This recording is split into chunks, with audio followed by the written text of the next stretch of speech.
Hello，大家好，我是兜兜。萧炎的身形陡然膨胀，带着毁灭劲风的拳头，毫不犹豫地轰向昆皇。昆皇嘴一张，化为一只足有100丈庞大的狰狞巨嘴，将萧炎的拳头给吞了进去。萧炎冷笑一声，嘲讽他也不怕被撑死。他的拳头将昆皇的大嘴炸开，被萧炎一拳击中，昆皇连退了上百米才止住身形。他没想到同为一星斗圣后期，萧炎的战斗力却这么强悍。正准备对小医仙等人出手的殷皇看到这边的情形，连忙出现在昆皇身边，说他们俩联手尽快斩杀萧炎。眼看昆皇和殷皇的身体化为半人半兽状，萧炎仰天大笑，双圣又能如何？今日就让他来领教一下。昆皇周身黑气涌动，形成密密麻麻的诡异漩涡，这是他的独门绝技吞噬之涡。有这些漩涡护体，他不会受到半点伤害。而后他施展出昆皇血位，在萧炎下方形成一个庞大的黑色胃器官，想要将萧炎吞噬进去。殷皇则带着他的巨大利爪在萧炎上空抓向萧炎的脑袋，他们两人一上一下将萧炎所有的退路全都封死。萧炎并未慌乱，他伸出手指对着天空上的利爪施展出黄泉指，一指点出后，他的大天造化掌飞速将下方的巨位覆盖。在萧炎的反击下，利爪和巨位都被震散。昆皇和殷皇没想到萧炎修行的斗技居然全都是天阶的，他们两人在发现凤凰和妖冥对战间处于下风后，更是心头一沉。萧炎击退他们两人后，立刻吩咐九幽地冥蟒那位终极半圣的长老，让他带人将天妖皇族其他人都解决掉。天妖皇族的那群人中，最强的便是九凤那种斗尊巅峰，对九幽地冥蟒族的人来说，简直是洒洒水。仅仅几个接触间，天妖皇族的强者便出现了伤亡。昆皇和殷皇勃然大怒，但他们刚往前踏出一步，萧炎便出现在他们前方，让他们滚回去。黄泉掌出现在昆皇和殷皇头顶上，感受到掌印中蕴含的毁灭力量，昆皇两人化身为1000丈庞大的天妖皇，他们的羽翼一震，2道庞大的光柱轰向掌印。眼看黄泉掌印被他们联手缓缓顶上去，萧炎眉心处足纹涌现，瞬间突破到2星斗圣层次。昆皇两人见萧炎气息猛涨，想要逃跑，但不等他们有动作，巨大的掌印压下来，将光柱炸开，而后黄泉掌落在他们两人身上，恐怖的火焰也从中喷射。昆皇两人所化的天妖皇顿时皮开肉绽，连白骨都露出了一大半。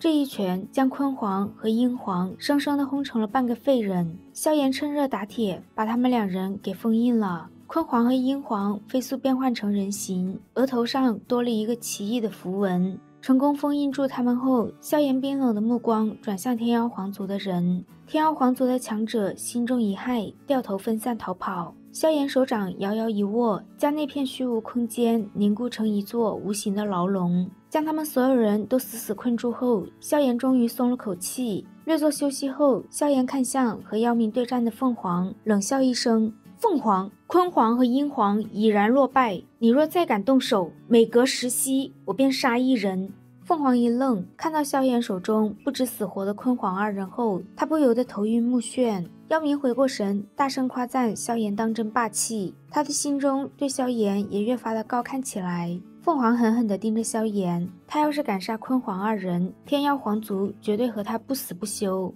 萧炎不想和他废话，也让他不要怀疑自己的手段，他不介意下狠手，让天妖皇族掉几块肉。现在凤凰只有留下或者不插手古龙一族之事这2条路可以走。留下，萧炎会和妖冥一起联手，将凤凰也给擒住。走的话，他让凤凰告诉天妖皇族不要多管闲事。凤凰嘴硬地说，就怕萧炎没这个本事，大不了他拼了自爆，也要让他们不好受。萧炎手掌抓上昆皇两人的天灵盖，让他试试是他自爆快，还是他捏碎昆皇他们的魔核快。片刻后，凤凰说天妖皇族不再插手太虚古龙一族的事，让萧炎将昆皇他们放了，他们立刻离开。萧炎微微一笑，其他人可以放，但九凤这个未来的族长和昆皇两人却是不能放。如果天妖皇族离开后执意要参与太虚古龙一族的事，就准备给他们3人收尸。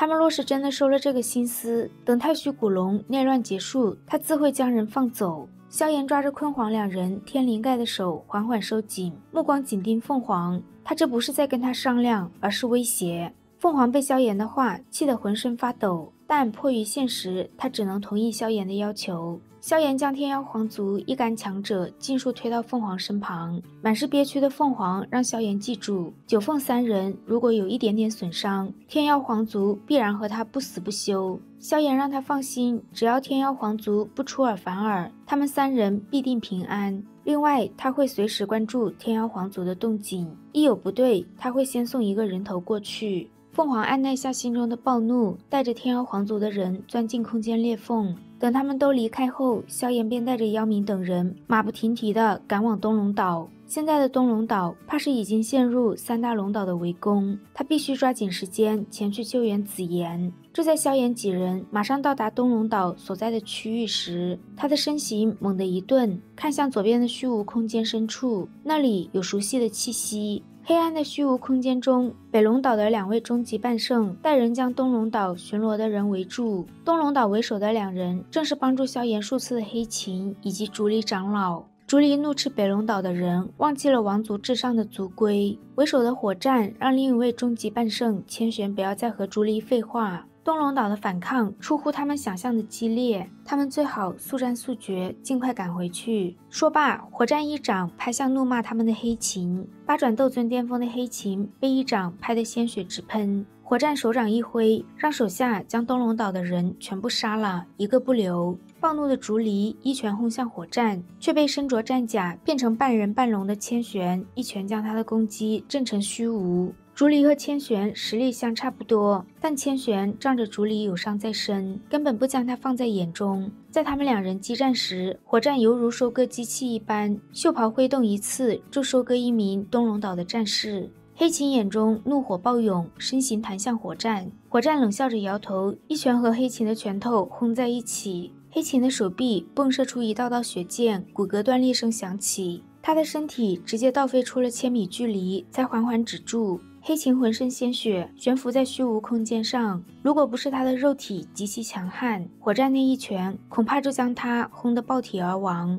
他的眼神逐渐涣散，心中满是不甘。火战将手掌放在黑琴的天灵盖上，他低下头，看到黑琴全身肌肉都在颤抖，想要再度凝聚力量对他发动攻击。火战怜悯地说着，倒是性格极硬的汉子，不过可惜投错了阵营。等他死后，自己会将他丢到龙墓去，也算是给他个归宿。火战尖锐的手掌在黑琴天灵盖上印出了5个血洞。就在他准备一次性捏爆黑琴脑袋时，一只冰凉的手掌悄无声息地落在他的天灵盖上。你说，是你捏碎他的脑袋更快，还是我更快？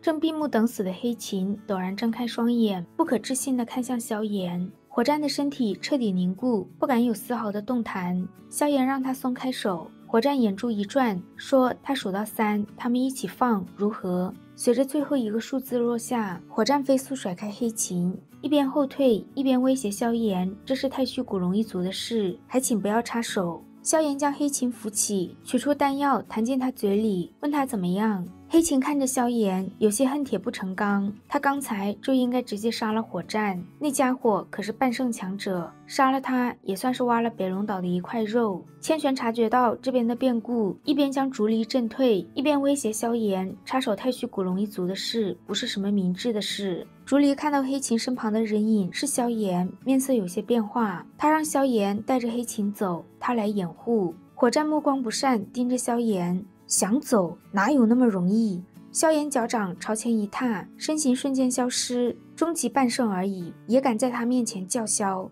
好啦，今天的视频到这里就结束啦，我们下期再见，拜拜。